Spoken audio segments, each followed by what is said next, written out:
Hola, ¿qué tal? Soy Carlos Lorenzana, soy consultor político electoral y en esta ocasión estamos retomando en la cuarta temporada del podcast Descifrando, donde vamos a hablar de qué forma se construye una estrategia electoral, la comunicación política, el manejo de las redes sociales, en sí entender esos pormenores y entender qué hay detrás de cualquier estrategia de campaña electoral y de comunicación de gobierno, así como legislativa, para que nosotros podamos llegar realmente a un análisis profundo de qué hacen estos actores políticos, pero también qué hacen los consultores más renombrados en Latinoamérica. En esta ocasión me da mucho gusto recibir a mi amigo Eduardo Carvajal, Lalo Carvajal para los cuates, quien es consultor político desde el 2011, es actuario de profesión, ha trabajado en diversos países como Ecuador, Argentina, en Centroamérica, es especialista en hacer investigación o más bien diseño de campañas basados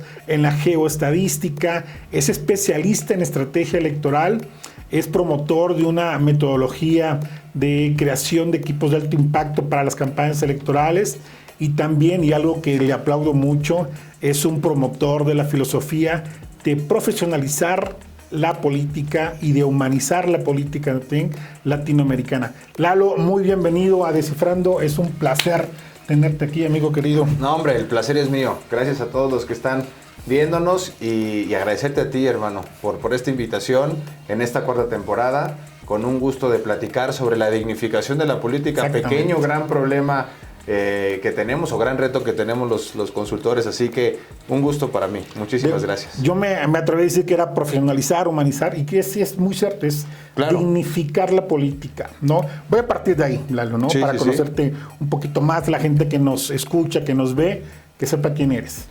¿Por qué es importante dignificar la política? Creo que la descripción, en dos palabras, fue lo que dijiste, la profesionalización y humanización. Si esa es una suma, realmente eso es lo que es dignificar. Es muy común que cuando estás en la calle, en cualquier comida social y dices me dedico a la política, encuentras comentarios y gestos de todo tipo. Y en algunos de los casos, algunos son de repele porque le tienen cierto temor o ya cierta desconfianza a la política. Y creo que la política es mucho más allá de lo amarillista y de los chismes que están. Obviamente al estar dentro encontramos ese sabor, esa humanización, ese ayudar. Y creo que es importante hoy por hoy al resto de la ciudadanía expresarle esa parte.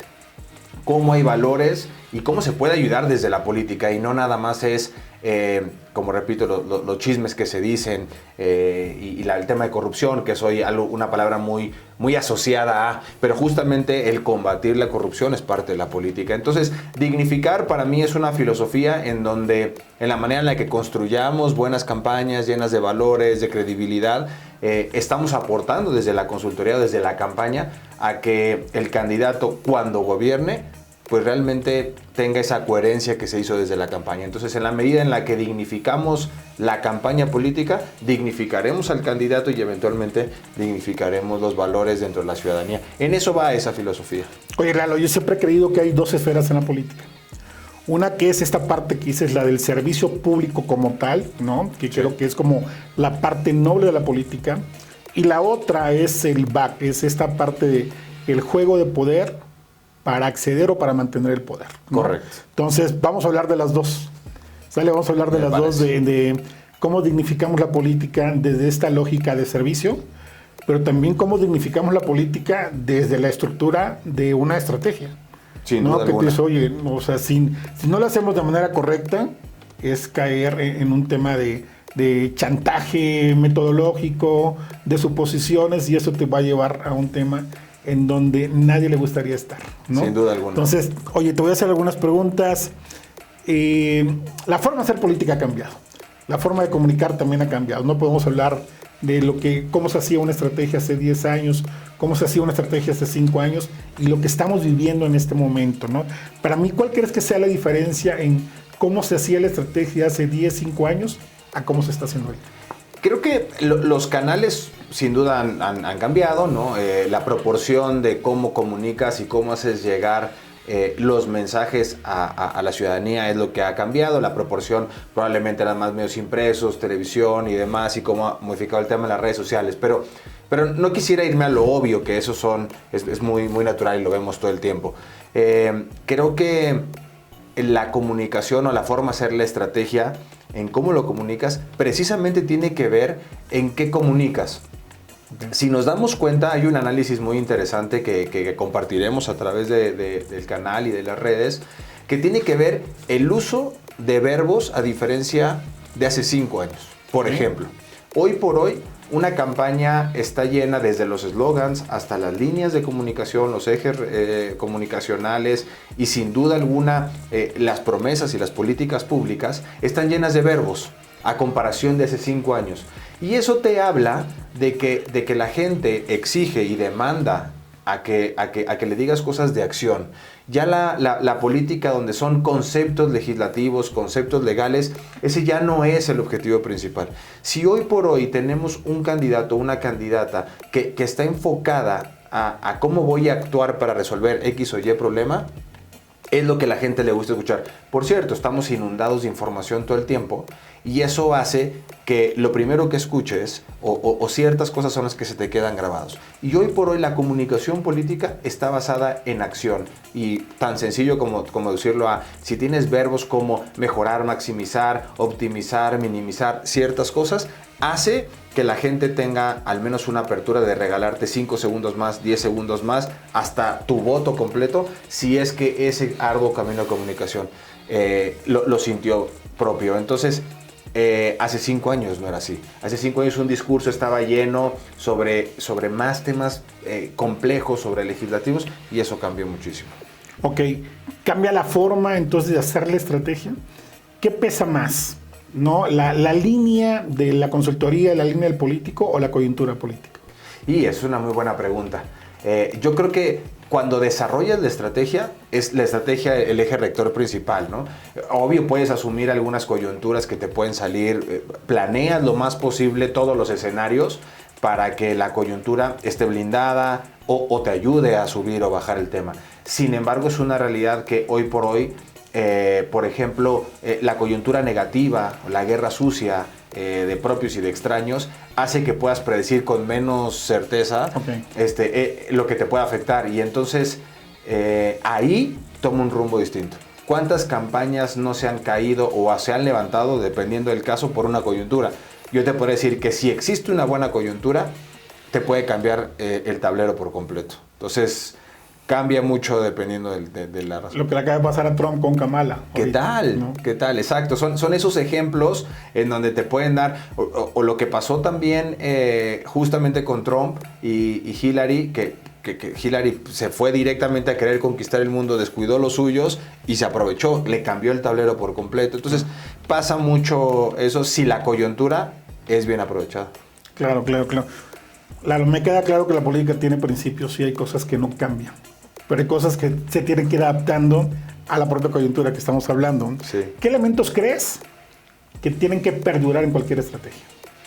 Bueno, el tema territorial, o sea, si hablamos de la construcción de una campaña en donde existe comunicación, los canales digitales, la publicidad, el territorio, etcétera, el tema electoral per se, el tema legal y demás, y sin duda el eje rector de la personalidad del candidato.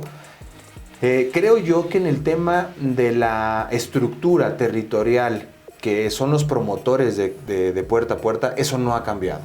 En la medida en la que se siga fortaleciendo el apego de estos famosos promotores de casa en casa, eso sigue siendo hace 70 años, como sigue siendo al día de hoy y probablemente lo sigamos viendo. Ni las redes sociales, ni ningún canal de transmisión, de comunicación hacia la ciudadanía va a sustituir el que alguien vecino llegue y te diga: yo estoy convencido de ir por este lugar, de este color, de esta parte, y te invito a que te sumes ahí. O sea, eso no va a haber ninguna comunicación digital que lo logre hacer.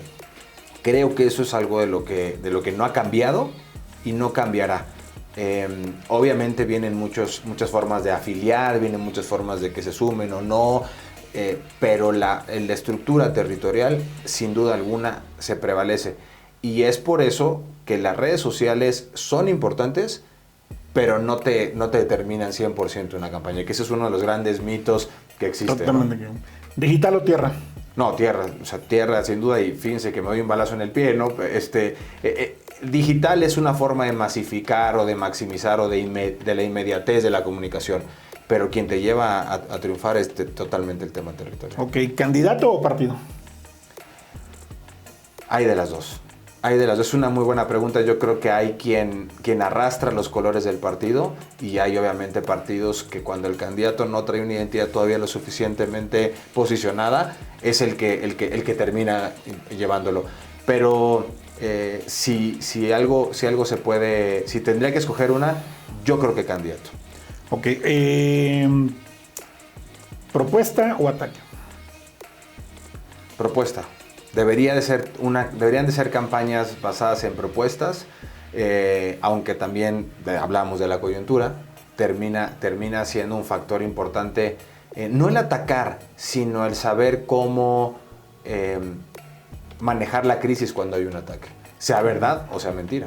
Okay. El manejo de crisis te hace el otro gran porcentaje de la campaña. Ahorita hablamos de eso. Oye, ¿subir nivel de posicionamiento o subir la intención de voto?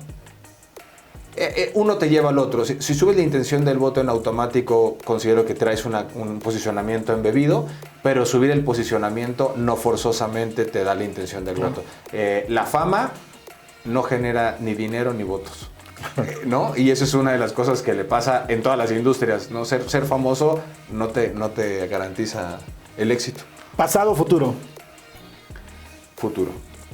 Futuro 100%. Y con las generaciones, con la tecnología y cómo va la velocidad, creo que tanto la estrategia, las herramientas, tienen que irse al futuro. Hoy vivimos una era de la impaciencia, Sí. de la inmediatez. Sí. ¿Cómo le haces entender a tu candidato que debe haber pausas en el diseño de la estrategia? Creo que en la medida en la que él o ella entienden que esto es un proceso, y que tienes que ganar una batalla cada minuto, cada hora, cada día, y que la elección no la vas a ganar en ninguna de las fases, ni en la pre, ni solamente en la inter, ni solamente en la campaña, ni solamente en la campaña de... en la medida en la que le das pequeñas satisfacciones en cada una de las fases, entiende que vas rumbo a un camino. Por cierto, creo que tengo una teoría en la que considero que las campañas se ganan inclusive 4 o 5 meses antes de que arranque el proceso electoral. O sea, es un tema que no se gana justo en el momento, ¿no? Entonces creo que eso es lo que debemos de tomar en cuenta. Lalo, ¿qué crees que es lo que no puede faltar cuando se diseña una estrategia electoral? El entendimiento de la ciudadanía en sus diferentes segmentos. Hay un gran error y un gran porcentaje de errores en la campaña cuando te das cuenta al final de que no se diseñó la campaña por haber segmentado de manera correcta, de haber escuchado a la ciudadanía de manera correcta y pensar que el simple hecho del que te hizo ser candidato o candidata, tienes ya los elementos para construir un plan. El plan se construye también durante la campaña, o sea, originalmente para eso es la campaña, para escuchar.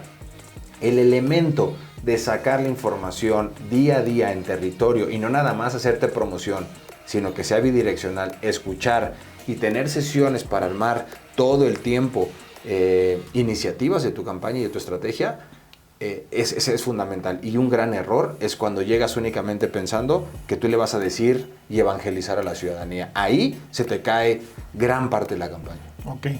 ¿Qué error te ha dejado mayor aprendizaje? Uy, yo creo que el encariñarte más en una campaña, Okay. el que pierdas la noción de que todo el tiempo tienes que tener los pies aterrizados y repito, seguir escuchando. El creer que la campaña está hecha por completo, que tienes el mejor partido, el mejor candidato y que estás arriba en las encuestas, ese es un error fatal. Confiarte de que todo pinta a tu favor. Creo que ese es un error. El exceso de confianza. El exceso de confianza, traemos, creo yo, varios cicatrices en la espalda precisamente por caer en esa dinámica. Siempre debe existir el abogado del diablo y el pensar que no todo lo tienes ganado. Ok. ¿Qué es más importante para ti, la investigación o la comunicación?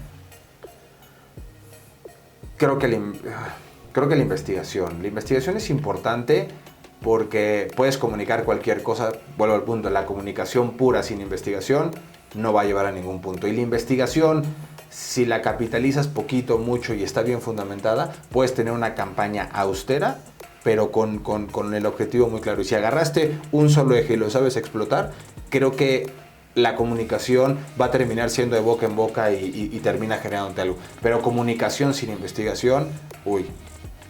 Y totalmente un mundo correcto. Sí, totalmente en bluff. Y por cierto, hay muchas campañas llenas de eso, ¿no? Claro, coincido contigo. Oye, Lalo, hay una máxima que dice que el pasado de un candidato siempre estará en el futuro esperándolo, ¿no? ¿Qué opinas de eso? No por nada es una máxima y creo que es real. Sin embargo, creo que parte de la labor y de la dignificación de la política es dignificar al político. Y es válido el ver cómo resarces ese pasado. Y cuando decimos del pasado, probablemente es más fácil asociarlo a lo negativo, ¿no? O sea, si es positivo, pues qué bueno que lo siga prevaleciendo. Justo esa parte de la dignificación, cada campaña o cada elección te da la oportunidad de que te reivindiques o de que fortalezcas los valores que tuviste en el pasado y que te sirvan para adelante, ganando o perdiendo. O sea, hay muchos candidatos que ganan más perdiendo, pero lograron transmitir y limpiar. Entonces, sin duda es una máxima y parte de nuestro trabajo creo que tiene que ser el convencer al político de que reitere sus valores y que haga cosas para reivindicarse si es que en algo en el pasado la regó, ¿no? Ok, la estrategia también se vive en un cuarto de guerra, ¿no? Sí. Y eso, ahí se viven los errores también más fatales de cualquier campaña electoral. ¿Cómo dignificas un cuarto de guerra?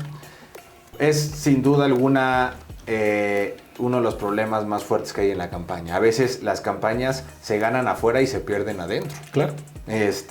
Parte de la metodología que hemos desarrollado y que yo me he encargado de ir perfeccionando campaña a campaña es precisamente esos equipos de alto rendimiento. Uno piensa que es como en un equipo de fútbol, tener los mejores jugadores te va a dar mayor probabilidad de ganar.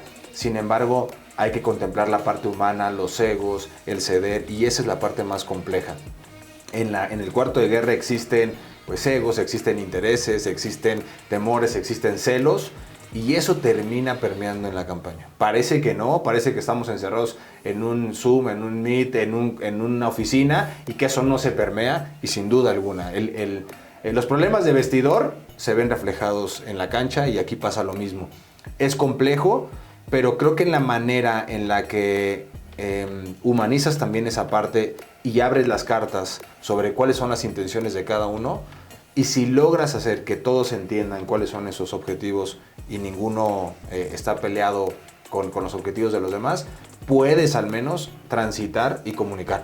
Que va a haber pleitos y temas, claro, ahí juega el estrés, juega el tiempo, juegan muchas cosas que es muy, muy difícil de controlar al 100%. Pero creo que si todos nos volteamos a ver y nos damos cuenta cuáles son los intereses de cada uno y los aceptamos, se agarran todos de la mano, podemos transitar muy bien. Ok. Oye, muchos decimos que la estrategia no es democrática, que tiene que ver una línea dictatorial. ¿Coincides en ello? Es democrático hasta que se decide qué es la estrategia final. O sea, creo que es importante la democratización de la estrategia cuando es momento para opinar, destrozarla, cambiarla. Y una vez que queda timbrada, que queda segmentada, creo que a partir de ahí debemos de respetarla y es una línea que nadie debe salirse. El que se salga estaría fallando y faltando a todos los que participaron en ella. Entonces creo que es por fases. Democratizar al principio, hay momentos para destrozarla, para blindarla y después hay que dejar que siga. Para mí uno de los principios de cualquier cuarto de guerra es la secrecía. ¿Qué otros crees que debe tener este tema de dignificar ese cuarto de guerra? ¿Qué otro valor debe de tener? El tema de la confianza en el de al lado, lo que decíamos, si alguien me dijo que esos son sus intereses y confío en él, no debo de estarle dudando en toda la campaña. Tiene que forzosamente existir esa fe ciega. Si no, es preferible decir desde el principio que no le sigo creyendo y que todos sepamos cuál es el nombre del juego. Pero por cierto, creo que la número uno es la secrecía. O sea, sin duda alguna coincido contigo, si se filtra algo de ahí, todo se cae. Ok. Y eso es muy común, muy común en cualquier campaña electoral. Claro. Un cuarto de guerra donde digas, esto parece broma, parece un circo, que recuerdes una experiencia que nos quieras compartir. Sí, ha habido varias, ¿no? Hay muchas, pero recuerdo una en la que de entrada el número de los del cuarto de guerra era amplio, ¿no? Normalmente tiene que ser un cinturón principal reducido. Claro. Cambia, ¿no? Cada quien tendrá la metodología, si son 10, si son 12, yo creo que ya más de eso empieza a haber ciertos problemas, ¿no? Es difícil controlar.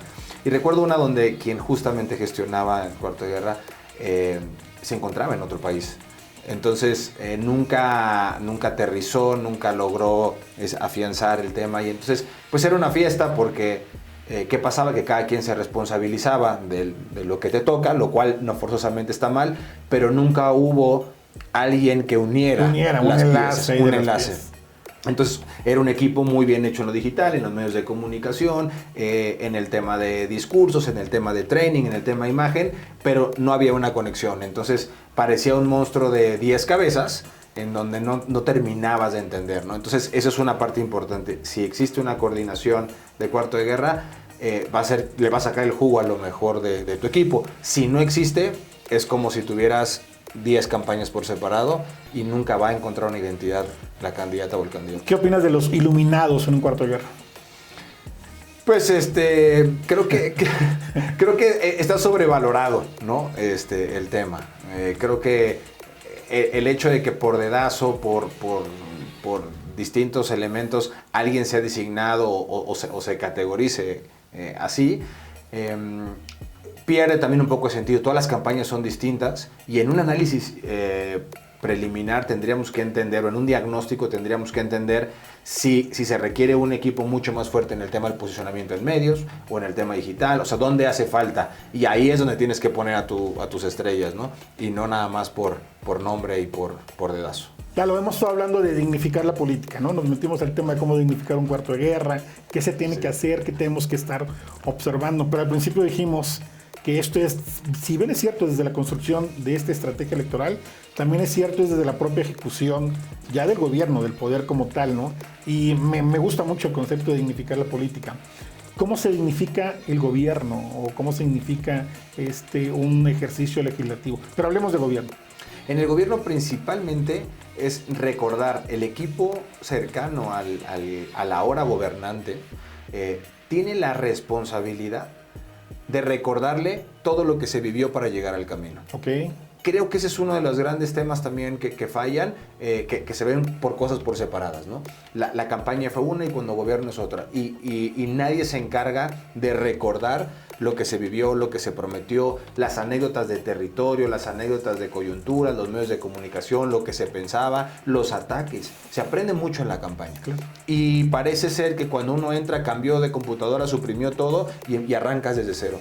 En la medida en la que todo el tiempo estemos haciendo esa lluvia de recordatorio de lo que se vivió, cómo lo vivimos y lo que pensábamos en ese entonces, dignificaremos, porque le recordaremos al candidato que probablemente la cabeza la tiene en 1000 cosas y a la hora gobernante que tiene que recordar qué fue lo que lo llevó ahí, por qué lo llevó ahí. Ese es el primer paso, creo yo. El segundo es que así como se construyó una estrategia de comunicación para posicionarte, hay que hacer una estrategia de comunicación para tener cercanía con la gente y poder seguir construyendo. No se acaba lo que se prometió en la campaña. Las necesidades de la gente no se resuelven de la noche a la mañana y hay que seguir dignificando con la cercanía a la gente, sin duda alguna. Cercanía y no olvidarte ¿Qué tuviste que hacer para llegar ahí? 100%. Son puntos centrales.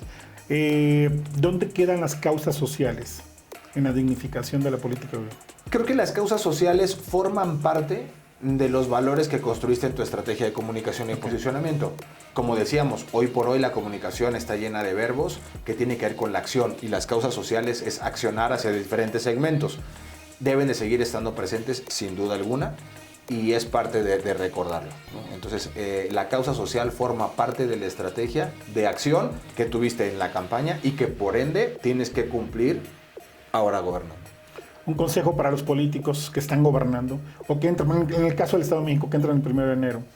Creo que la parte importante para los jóvenes políticos, la nueva generación de políticos, es saber que tienen hoy por hoy herramientas para tener mejor información inmediata, conocer mejor a la ciudadanía, pero que no se les olvide los errores históricos, el error del pasado. Y ahí es donde retomo un poco la pregunta que me decías, pasado o futuro. Creo que en la parte del pasado es no olvidar que ya en la humanidad hemos vivido distintas cosas y que no por querer innovar olvidemos cicatrices pasadas. Ese sería mi mejor consejo, que se vayan a la historia, eso es importantísimo.